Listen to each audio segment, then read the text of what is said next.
Good evening, good evening. कैसे हैं सब लोग? बढ़िया, पढ़ाई हो रही है। ओके, तो फार्मास्यूटिकल केमिस्ट्री चैप्टर नंबर 2 जहां पे हम लोग वॉल्यूमेट्रिक टाइट्रेशन पढ़ रहे थे, 3 टॉपिक हमने कवर किए, फंडामेंटल्स और 2 टाइप के अपने टाइट्रेशन। आज हम लोग तीसरे टाइप का टाइट्रेशन करने जा रहे हैं, प्रेसिपिटेशन टाइट्रेशन। काफी इंपॉर्टेंट है ये और इसको ध्यान से समझना। इसके अंदर प्रेसिपिटेशन टाइट्रेशन 3 टाइप से होते हैं। अलग अलग साइंटिस्ट ने अलग अलग चीजों का यूज करके टाइट्रेशन किया, प्रेसिपिटेशन ही किया।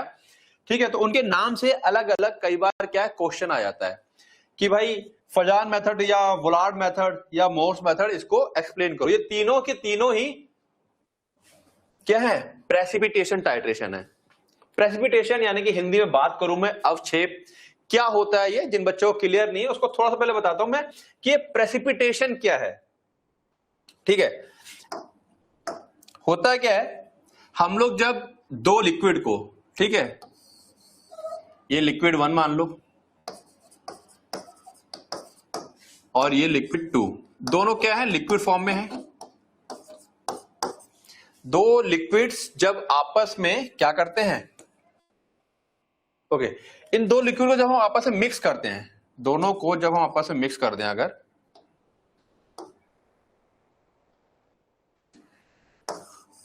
तो मिक्स होने के बाद यहां पे होता क्या है, मतलब सॉल्यूशन बनता है। सॉल्यूशन तो बनेगा ही, लिक्विड तो होता ही होता है, साथ में यहां पर सॉलिड पाउडर, जैसे अपना पाउडर होता है ना, रेत टाइप के कण जो होते हैं, रेता टाइप का रहता है, वो सॉलिड पार्टिकल्स यहां पे फॉर्म्स हो जाते हैं, छोटे छोटे छोटे छोटे। ठीक है, दीज आर सॉलिड पार्टिकल्स।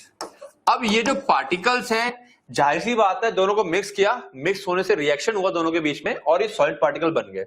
अब ये इनसॉल्युबल है। अगर ये सॉल्यूशन बनके तैयार हुआ है, इसमें सॉल्युबल होते अगर तो घुल जाते, बट ये घुले नहीं, ये इनसॉल्युबल है। तो कई बार हम लोग बोलते हैं इनसॉल्युबल पार्टिकल। तो यही जो सॉलिड पार्टिकल क्रिएट होते हैं, इनको ही हम लोग प्रेसिपिटेट कहते हैं। और जब हम लोग टाइट्रेशन में, यानी कि एक हमारा टाइट्रेंट होगा और एक हमारा टाइट्रेट कह लो या एनालाइट कह लो, जब इन दोनों को मिक्स करते हैं, टाइट्रेंट ऊपर से गिरता है, एनालाइट के साथ मिक्स होता है, रिएक्शन करता है और रिएक्शन के दौरान ये सॉलिड पार्टिकल क्रिएट्स होते हैं, यानी कि प्रेसिपिटेट क्रिएट होता है। ठीक है, तो ऐसे टाइट्रेशंस को हम लोग प्रेसिपिटेशन टाइट्रेशन कहते हैं। उम्मीद है प्रेसिपिटेशन वर्ड अच्छे से क्लियर हो गया होगा। क्लियर है? प्रेसिपिटेशन टर्म अच्छे से क्लियर हो गया है? किसी को कोई अभी भी डाउट है तो मुझे बता सकता है कि सर ये डाउट है, और कहीं ना कहीं अब आप लोगों को चीजें दिमाग में आ गई होंगी, अच्छा हाँ इस टाइप का ये एक्सपेरिमेंट तो हम लोगों ने किया था, ऐसे सॉलिड पार्टिकल बनते हैं। ठीक है, क्योंकि यहाँ पे प्रेसिपिटेट बन रहे हैं, सिर्फ इसी वजह से इसका नाम प्रेसिपिटेशन टाइट्रेशन है। बाद बाकी पूरी प्रोसेस, पूरी मैकेनिज्म सेम है। यहां पर इसके अलावा थोड़ा सा खेल अपना इंडिकेटर का भी रहेगा। ठीक है, उसकी वजह से मतलब इंडिकेटर्स थोड़ा सा अलग तरीके से बिहेव करते हैं, और एक तरीका है इसके अंदर टाइट्रेट करने का, होता टाइट्रेशन ही है, थोड़ा सा मेथड अलग इस्तेमाल कर लेते हैं। तो वो इसीलिए 3 तरीके से अलग अलग साइंटिस्ट ने किया था, तो वो हम लोग तीनों तरीके यहां पर पढ़ेंगे। ठीक है, ओके। ये आज रोशनी कुछ मेरे को ज्यादा लग रही है कि है कुछ ज्यादा रोशनी। एक मिनट,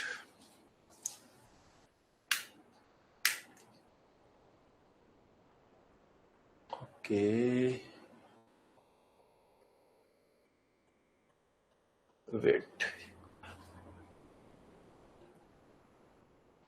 ठीक है, कुछ रोशनी का इंपैक्ट ज्यादा लग रहा है मेरे को। चलिए ठीक है, क्लियर है, क्लियर आ रहा है, चीजें दिख रही है क्लियर? ओके, इसको लाइट को अगर जला दें तो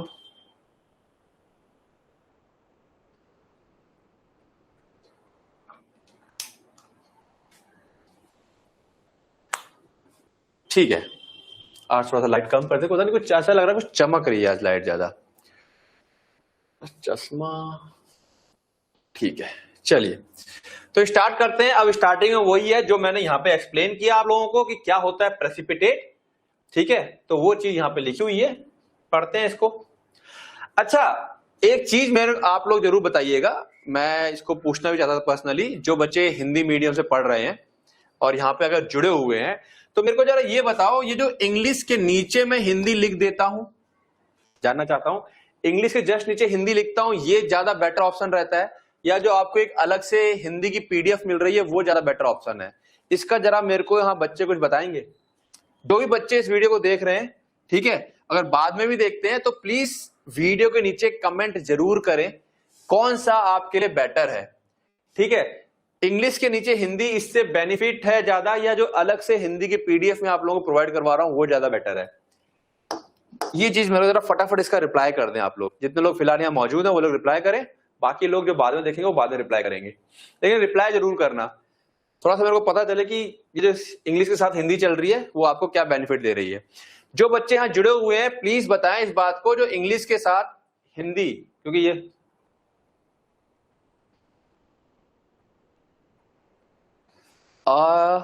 राइट नहीं समझा, नहीं क्या कहना चाह रहे हैं।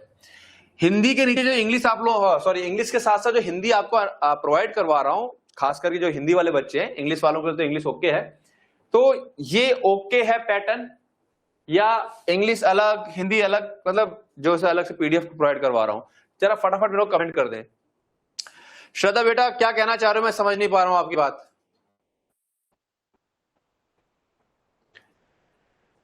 बाकी बच्चे फटाफट मेरे को बताएं जल्दी।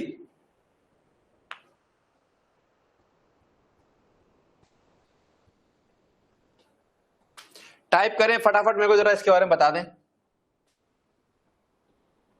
इंग्लिश के साथ हिंदी बेटर है, ओके।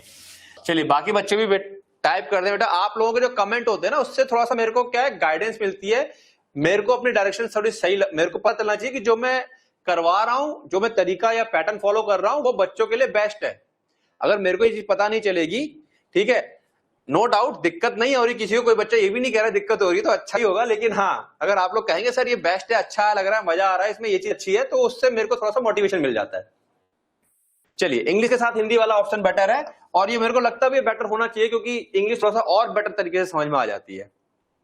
कोई और किसी को अगर इसमें प्रॉब्लम हो तो बताना, और सब ओके है तो एक बार जरूर कमेंट करना, ठीक है, अभी चाहे बाद में या व्हाट्सएप ग्रुप पे, जो भी है, बच्चा जब भी इसको देखे ये चीज जरूर मेरे को बताए इस चीज के बारे में।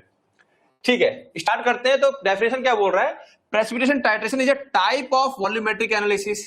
वॉल्यूमेट्रिक एनालिसिस का एक टाइप है जिसके अंदर जो एनालाइट है, अब उम्मीद करता हूं एनालाइट का मतलब आपको क्लियर हो गया होगा, ठीक है, हिंदी वाले बच्चे इसको विश्लेष्य कहते हैं। रिएक्ट विद द टाइट्रेंट, जो कि टाइट्रेंट के साथ रिएक्ट करता है, गुड। चलिए, ये मेरे को थोड़ा सा वो करता है, तो क्लियर हो गया मेरे को, ये बच्चों के कमेंट से चीजें क्लियर हो रही हैं। ओके, तो कह रहा है यहां पर क्या, एनालाइट रिएक्ट करता है टाइट्रेंट के साथ to form an insoluble precipitate. ये वर्ड आ गया इनसॉल्युबल, तो ये चीज मैंने पहले क्लियर करी कि वर्ड इनसॉल्युबल क्यों आ रहा है, क्योंकि कई बार ऐसा भी होता है जो प्रेसिपिटेट बनते हैं वो सॉल्युबल हो जाते हैं, तो फिर किसी काम के नहीं रहते, यहां पे इनसॉल्युबल है। और जो एंड पॉइंट होता है, is reached when all the analyte has reacted. And point कब आएगा, जब सारा एनालाइट रिएक्ट कर जाता है एंड इट इज डिटेक्टेड। ये कैसे पता चलेगा, with the help of suitable indicator या इंस्ट्रूमेंटल मेथड, पीएच वगैरह होते हैं या वोल्टमीटर वगैरह लगाकर चेक कर लेते हैं, वो हमारे सिलेबस में नहीं तो डिस्कस नहीं करेंगे, ठीक है। तो एंड पॉइंट कैसे पता चलेगा, वो हमको इंडिकेटर बता देगा, सिंपल सी कहानी है। तो डेफिनेशन सिंपल होगी प्रेसिपिटेशन टाइट्रेशन की, कि यहां पर एनालाइट और टाइट्रेंट जब आपस में रिएक्ट करते हैं, ठीक है, तो प्रेसिपिटेट बनाते हैं, और जैसे ही सारा एनालाइट प्रेसिपिटेट में कन्वर्ट हो जाता है, वैसे ही इंडिकेटर रिएक्ट करके हमें कलर दे देता है, बता देता है, ठीक है। तो यह सबसे देखो, जिसे कहते हैं क्लासिकल एग्जांपल, एकदम सबसे प्रचलित प्रख्यात एग्जांपल है क्लोराइड आयंस का, उसको हम लोग सिल्वर नाइट्रेट के साथ क्या करते हैं, ट्रीट कराते हैं। क्लोराइड आयन का मतलब हमारे पास जो सैंपल है उसके अंदर क्लोराइड आयंस कितने हैं, उनका कंसंट्रेशन। क्लोराइड आयंस का कंसंट्रेशन चेक करने के लिए हम सिल्वर नाइट्रेट का सॉल्यूशन लेते हैं, जो कि कन्वर्ट हो जाता है सिल्वर क्लोराइड में। इसकी सिंपल सी रिएक्शन देखिए अगर हम लोग, तो जो AgNO3 हमारे पास सॉल्यूशन होता है, ठीक है, जो कि हम लोग टाइट्रेंट की तरह इस्तेमाल कर रहे हैं, ठीक है, हमारे पास सैंपल है जिसमें कि हमारे पास सैंपल में क्या है, क्लोराइड माइनस आयंस मौजूद है, ठीक है। ये रिएक्ट करके क्या बना लेता है, AgCl। ये जो AgCl है ये होता है हमारा प्रेसिपिटेट, प्रेसिपिटेट का शॉर्ट फॉर्म होता है PPT। इसके लिए डाउनवर्ड एरो लगता है प्रेसिपिटेट के लिए कि ये सॉलिड पार्टिकल नीचे बैठ गया, ठीक है। तो बड़ा फेमस एग्जांपल है ये। अच्छा, इस टाइट्रेशन में क्योंकि जनरली प्रेसिपिटेशन टाइट्रेशन जो पढ़ेंगे उसके अंदर हैलाइड आयंस, हैलाइड मतलब जो अपना क्लोरीन है, फ्लोरीन है, ब्रोमीन है, आयोडीन है, इसका ही इस्तेमाल करते हैं, इनको ही जांचने के लिए इस्तेमाल करते हैं। तो इसमें होता क्या है जनरली कि हमारे पास silver nitrate as a titrate हमेशा इस्तेमाल किया जाता है, सिल्वर नाइट्रेट। तो जिसकी वजह से, और इसको हम लोग क्लोराइड, ब्रोमाइड, आयोडाइड या थायोसाइनाइड, ठीक है, क्योंकि यहां पर हमारे पास सिल्वर नाइट्रेट हमेशा इस्तेमाल हो रहा है, इसीलिए हम इसको अर्जेंटोमेट्रिक टाइट्रेशन भी कह देते हैं। And this is your MCQ। क्या कह देते हैं? अर्जेंटोमेट्रिक टाइट्रेशन, ठीक है। तो अगर हम बात करें टाइप्स ऑफ प्रेसिपिटेशन टाइट्रेशन या अर्जेंटोमेट्रिक टाइट्रेशन की, ये 3 टाइप के हैं, ठीक है। पहला, सबसे पहला मोर्स मेथड, बहुत ज्यादा पूछा जाता है एग्जाम में, डायरेक्ट इसके नाम से भी आता है कि भाई मोर्स मेथड को एक्सप्लेन करो। Mohr's method is a type of precipitation titration. इसमें कुछ भी चीज एक्स्ट्रा नहीं है, इसमें टोटल जो हमने अभी तक अपना टाइट्रेशन का प्रोसेस पढ़ा है सब कुछ वही है, ठीक है, सिर्फ प्रेसिपिटेट बन रहे हैं। Mohr's method is a classical precipitation titration, बड़ा फेमस है ये। Determine to concentration of chloride, chloride की कंसंट्रेशन को पता लगाने के लिए किया जाता है। इसका नाम जो केमिस्ट थे हमारे जर्मन के थे, कार्ल फ्रेडरिक मोर, उनके नाम से ही इनका नाम मोर्स मेथड पड़ गया। इन्होंने इसको सबसे पहले फाइंड आउट किया था। प्रिंसिपल क्या है? वही सिंपल कहानी है कि भाई जो Cl- हमारा एनालाइट होता है सैंपल के अंदर, उसको हम सिल्वर नाइट्रेट से ट्रीट कराते हैं तो सिल्वर इसके साथ मिलकर के व्हाइट प्रेसिपिटेट बना लेता है, सफेद अवक्षेप। अब जो व्हाइट प्रेसिपिटेट बन रहे हैं ये हमारे वो व्हाइट बन रहा है, उससे हमारा कोई लेना देना नहीं है। अब होता क्या है, जैसे ही हमारा सारा का सारा Cl ये खत्म हो गया, यहां पे 0 हो गया, ये 0 हो गया, और जैसे ही ये टाइट्रेंट Ag+ ऊपर से एक्स्ट्रा नीचे गिरता है, वैसे ही हमारा जो इंडिकेटर है यहाँ पे पोटेशियम डाइक्रोमेट, याद रखेंगे पोटेशियम डाइक्रोमेट हमारा, इसमें से क्रोमेट आयंस निकलते हैं, ठीक है। इस क्रोमेट आयंस के साथ सिल्वर रिएक्ट कर जाता है, सिल्वर रिएक्ट कर जाता है, क्या बना रहा है? Silver chromate. और ये जो सिल्वर क्रोमेट है ये रेडिश ब्राउन प्रेसिपिटेट में कन्वर्ट होता है। कैसा? Reddish brown precipitate. ये भी प्रेसिपिटेट में ही कन्वर्ट हो रहा है। सिल्वर जो है क्रोमेट के साथ क्या बना रहा है? रेडिश ब्राउन प्रेसिपिटेट, लाल और ब्राउन कलर का, ठीक है। तो जैसे ही एक्स्ट्रा Ag+ गिरेगा, यानी कि Cl खत्म हो गया, वैसे कलर आ जाएगा, हमको पता चल जाएगा कि एंड पॉइंट आ गया। सिंपल कहानी, ये रहा टाइट्रेंट, ये रहा एनालाइट, सिर्फ इतना अंतर है यहां पर प्रेसिपिटेट बन रहे हैं, खत्म, बाकी प्रोसेस पूरी सेम, ठीक है। इसलिए मैंने कहा अगर बेसिक आपने समझ लिया है ना प्रोसेस मैंने यहां मेंशन करी है क्योंकि ये इंपॉर्टेंट है, पूछा जाता है, तो यहां मैंने प्रोसेस मेंशन कर रखी है। जैसे स्टेप बता रखा है कि भाई आप पहले सॉल्यूशन बनाओगे, आप स्टैंडर्ड सॉल्यूशन बनाओगे सिल्वर नाइट्रेट का, फिर एनालाइट का सॉल्यूशन बनाओगे, ठीक है, उसके अंदर थोड़ा सा पोटेशियम क्रोमेट का इंडिकेटर डाल दोगे, ठीक है, फिर टाइट्रेशन स्टार्ट करोगे, धीरे धीरे AgNO3 सॉल्यूशन ऊपर से बिरूट से गिराओगे।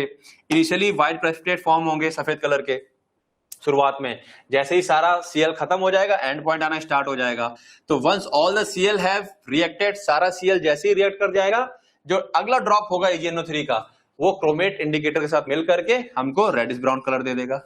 उम्मीद है अब आप प्रोसेस बहुत इजीली लिख सकते हैं टाइट्रेशन की, इसीलिए मैंने कहा कि अब जो आगे के टाइट्रेशन के रिएक्शन होंगे, मतलब बेसिक समझ में आ गया है, फिर आगे आसान आसान चीजें हैं। तो यहां पर कुछ भी अलग नहीं था, सिर्फ प्रेसिपिटेट वाला कॉन्सेप्ट था, ठीक है। कैलकुलेशन वही तरीका रहेगा, हम लोग क्या कर लेंगे, जैसे हमें कैलकुलेशन करनी है, मैंने एक एग्जांपल दे दिया है, अगर आपको एग्जांपल याद रहे और 5 मार्क्स का क्वेश्चन आया है तो आप जरूर एग्जांपल दे रहे, नहीं तो कोई दिक्कत नहीं है। वॉल्यूम ले लोगे कि भाई AgNO3 हमारा 25 ml लगा पूरा रिएक्ट करने में, इसका हमने 0.1 मोलर सोल्यूशन बनाया था। वॉल्यूम जो क्लोराइड आयन हमने 50 ml में घोल करके नीचे एनालाइट रखा था, इसका पता लगाएंगे, M1V1 करके इसका पता लगा लेंगे हम लोग, ठीक है। M2V2 और V1 पता है, M1 पता चल जाएगा। तो इसको सॉल्व करोगे, आंसर हमारा 0.05 आ जाएगा। कोई दिक्कत? थोड़ा सा फास्ट हुआ यहाँ पे, फास्ट सिर्फ इसलिए किया क्योंकि उम्मीद है बातें अब जल्दी जल्दी समझ में आ रही होंगी, और जो बच्चों को नहीं आ रही हैं वो लोग बेटा इस वॉल्यूमेट्रिक टाइट्रेशन को लेक्चर नंबर 1 से ही देखें। बीच में अगर आप देख रहे हो और चीजें समझ में नहीं आ रही हैं तो वो नहीं आएंगी, आपको उसको शुरुआत से ही देखना पड़ेगा और समझना पड़ेगा। क्लियर?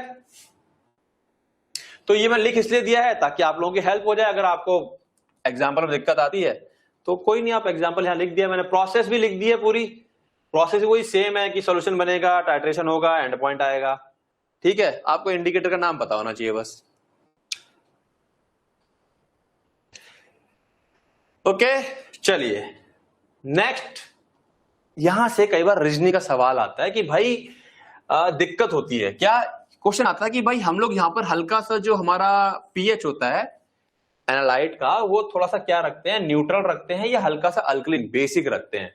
तो ऐसा क्यों रखते हैं?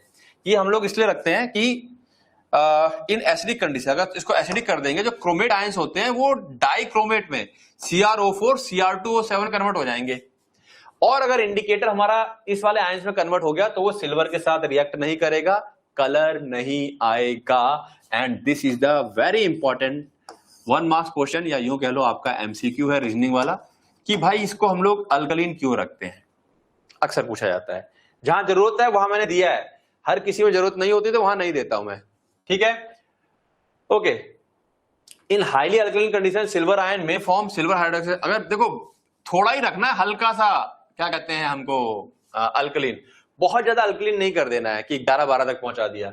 अदरवाइज जो सिल्वर है वो क्या करेगा, जो उसमें सोल्यूशन होता है वहां से OH से रिएक्ट कर जाएगा और फिर सिल्वर इंडिकेटर के साथ रिएक्ट नहीं करेगा या हमारे सिल्वर आयन के साथ रिएक्ट नहीं करेगा, वो भी दिक्कत है। तो बहुत ज्यादा अल्कलीन नहीं, हल्का सा स्लाइटली अल्कलीन रखा जाता है, इतना ध्यान रखना है। ठीक है, दूसरा जो पॉइंट है इंडिकेटर का कंसंट्रेशन। ये कई बार चीजें आती हैं कि बच्चे दिमाग में अगर इंडिकेटर कितना डालना है, वो जब आप लैब में प्रैक्टिकल करते हो तो वहां मेंशन होता है 2 ड्रॉप्स 3 ड्रॉप्स, ना बहुत कम लेना है ना बहुत ज्यादा लेना है। क्या होगा अगर बहुत कम ले लेंगे? बोला गया है 5 ड्रॉप, आपने एक ही ड्रॉप लिया तो क्या हो जाएगा? बोला गया है 5 ड्रॉप, आपने 10 ड्रॉप डाल दिया तो क्या हो जाएगा? समझो। ठीक है, जो डाइक्रोमेट है must be carefully controlled. Too much indicator अगर बहुत ज्यादा डाल दिया है तो एंड पॉइंट बहुत जल्दी आ जाएगा, क्योंकि इंडिकेटर बहुत ज्यादा मात्रा में मौजूद होगा, तो वो सिल्वर को उसके साथ रिएक्ट करने का मौका मिल जाएगा। ठीक है, और बहुत कम होगा तो एंड पॉइंट बहुत मुश्किल से आएगा, या थोड़ा बहुत जो आएगा तो उसे कलर को देखने में दिक्कत आएगी। ठीक है, तो बहुत कम नहीं बहुत ज्यादा नहीं, तो ये चीज दिमाग में रखनी है। ये वाला टाइट्रेशन करते वक्त दिक्कत आ सकती है। मान लो हम क्लोरीन का टाइट्रेशन कर रहे हैं और एनालाइट के अंदर ब्रोमीन, आयोडीन या थायोसाइनेट मौजूद है, नेगेटिव आयंस, तो वो क्या कर सकते हैं, सिल्वर के साथ रिएक्ट कर सकते हैं। और जो क्रोमेट आयन है, क्रोमेट आयन नेगेटिव हो गया तो वो बैरियम या लीड अगर मौजूद है तो वो रिएक्ट कर सकता है। तो हमको कोशिश करनी है हमारा एनालाइट उसके अंदर सिर्फ और सिर्फ उसके ही पार्टिकल्स हो, दूसरे पार्टिकल्स ना हो, अदरवाइज दूसरे जो आयंस हैं वो प्रॉब्लम क्रिएट कर सकते हैं। क्लियर है? एंड द एप्लीकेशन, एप्लीकेशन 3 इसकी याद कर लो। वाटर क्वालिटी टेस्टिंग, ये काफी कॉमन है। पानी के अंदर क्लोराइड का लेवल कितना है, ठीक है, सी वाटर या वेस्ट वाटर है तो उसको हम लोग चेक करते हैं। और फूड इंडस्ट्री के अंदर साल्ट का कंटेंट, फूड प्रोडक्ट के अंदर नमक आता है ना, पैकेट वाले फूड्स वगैरह के अंदर या जो भी जिसके अंदर नमक डाल के रखते हैं, कितनी मात्रा में उसको पता लगते हैं। और फार्मास्यूटिकल्स यानी कि जो मेडिसिन है उसके अंदर क्लोराइड्स की आयन जब ड्रग फॉर्मूला करते हैं और हमको लगता है कि उसके अंदर क्लोराइड आयंस का मामला गड़बड़ है, तो उसको चेक करने के लिए भी हम लोग प्रेसिपिटेशन टाइट्रेशन का यूज करते हैं। यही ये जो एप्लीकेशन है, 3 एप्लीकेशन, यही 3 एप्लीकेशन सब में एप्लीकेबल हो जाएंगी। प्रेसिपिटेशन टाइट्रेशन का अगर एक जनरल क्वेश्चन आता है, right a short note on precipitation titration, तो आप ये मोहर मेथड वाला ही लिख करके आएंगे। इजी है, दिक्कत नहीं है, प्रोसेस इसकी आसान है सारी। ठीक है, इंडिकेटर का ध्यान रखना और प्रेसिपिटेशन होता है ये बताना होता है, और रिएक्शन तो बतानी है इसमें, कॉमन वाली जो AgCl वाली है। ठीक है, तो सबसे सिंपल जो होता है वो यही होता है। तो ये आपको 2 रिएक्शन याद कर लेनी, सिल्वर वाली और दिस इंडिकेटर वाली। ठीक है, अब अगर नाम से ही कोई क्वेश्चन आ गया कि नहीं भाई फजान मेथड बताओ, वोलार्ड मेथड बताओ, तो फिर आपको वो बताना पड़ेगा। जैसे कि अगला है हमारे पास वोलार्ड मेथड, या इसको हम लोग कहते हैं बैक टाइट्रेशन। अब बैक टाइट्रेशन का कॉन्सेप्ट क्या है समझो। अब कहते नहीं है साइंटिस्ट है, दिमाग में कुछ आया, उन्होंने अपना काम किया, मोस्ट मेथड सिंपल था, इन्होंने बैक वाला फंडा अपना लिया। ठीक, देखो इसमें हो क्या रहा है, कुछ नहीं हो रहा। अब इसको ऐसे समझो, हमारे पास चलो मान लिया 50 ml क्या है, मतलब ऐसा हमने एनालाइट तैयार कर लिया। हमने यहां से क्या डाला, अब हम क्या कर रहे हैं, अब हम यहां पर जैसे मान लो ऊपर से टाइट्रेशन कर रहे हैं अपना। हमने देखा कि क्या कहते हैं अपना जो ऊपर से ये ले रखा हमने AgNO3 हमने ऊपर से वहां पर नहीं रोका जहां कलर वगैरह आता है ना। मान लो 25 ml पे कलर आ रहा है, कितना आ रहा है 25 ml पे कलर आ रहा है, तो हम यहां पर सीधा सीधा 50 ml पूरा कितना डाल देंगे, खोल देंगे 50 ml, यानी कि AgNO3 यहां पर एक्सेस में डाल देंगे। बात को समझना, ये बात समझ में आ रही है। हमने AgNO3 ऊपर से एक्सेस में डाल दिया। साइंटिस्ट भैया अपना मजा ले रहा हो कुछ, उसने डाल दिया, उन्होंने कहा कुछ और तरीका फॉलो करेंगे, तो उसने ये जो AgNO3 एक्सेस डाल दिया।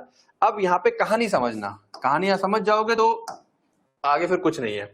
अब मान लो इस 50 ml जो Cl थे यहाँ पर, इसका जो लेट 25 ml रिएक्ट करके इसका जो कंसंट्रेशन था, अब बात को समझना, हमने फिर से बताता हूं मैं, यहां तक कहानी क्लियर हो गई। हमने एक्सेस में डाल दिया है। अब इमेजिन करो कि जो ये एक्सेस हमने डाल दिया, ठीक है, एक्सेस डालने की वजह से जो पूरा ये 50 ml हम ले गए, इस 50 ml की जो मोलैरिटी आ रही है, लेट मान लेते हैं इसकी मोलैरिटी आ रही है 0 या एग्जांपल ले रहे हैं, इसकी मोलैरिटी कितनी आ रही है 5 आ रही है। कितने आ रहे हैं 5 आ रहे हैं, या इसके जो नंबर ऑफ मोल्स, मोलैरिटी कह लो, नंबर ऑफ मोल्स में बात कर लें, कितनी आ रही है, नंबर ऑफ मोल्स मान लेते हैं, वो ज्यादा अच्छा रहेगा क्योंकि मोल्स के टर्म में समझाया है। 50 ml का जब हम नंबर ऑफ मोल्स पता करते हैं कि 50 ml नंबर ऑफ मोल्स, तो हम मान लेते हैं कि यहाँ पे इसके 1000 पार्टिकल्स सिल्वर के यहां पर आए हैं। बात समझना, 50 ml के अंदर, लेकिन इस 1000 में से Cl के साथ कुछ रिएक्ट कर गए होंगे। हम थोड़ी देर के लिए मान लेते हैं जो Cl है, Cl के जो पार्टिकल हैं, चेंज नहीं हुआ,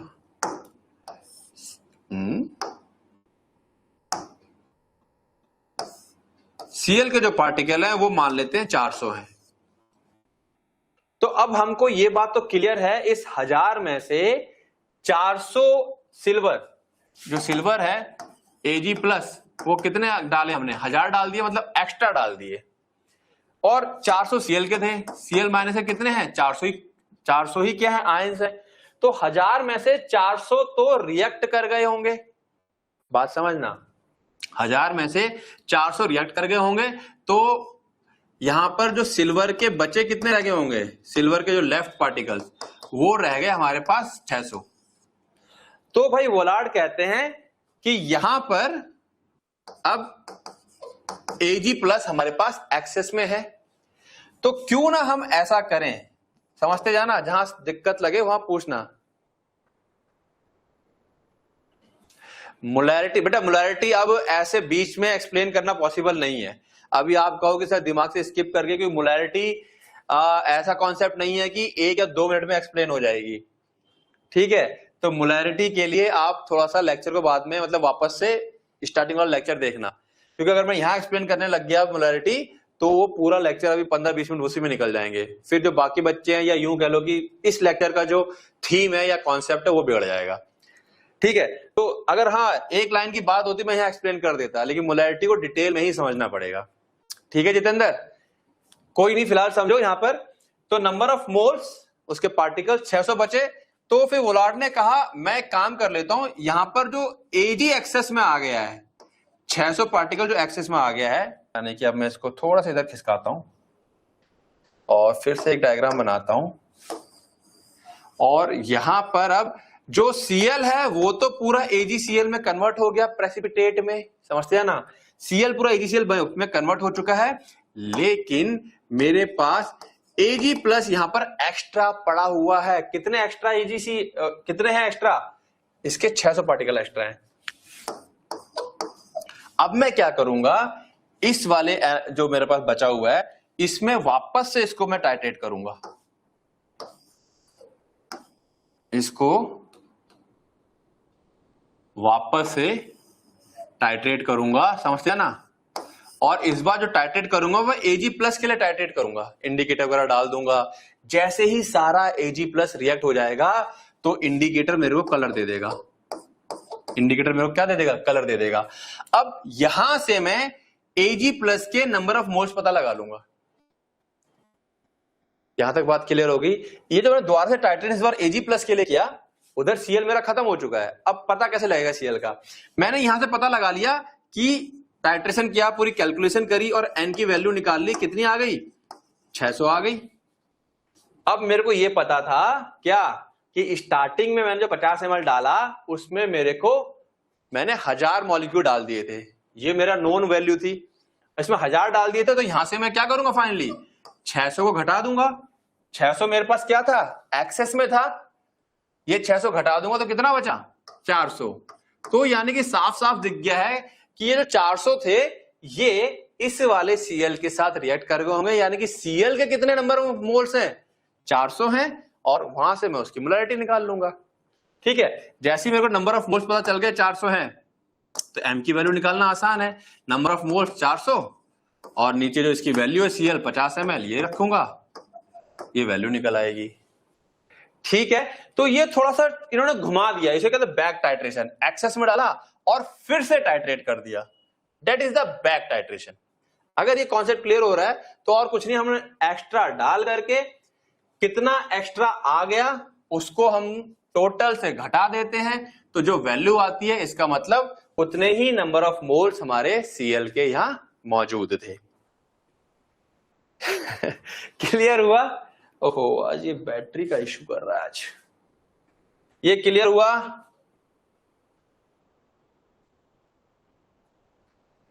ये चीज क्लियर होगी बेटा?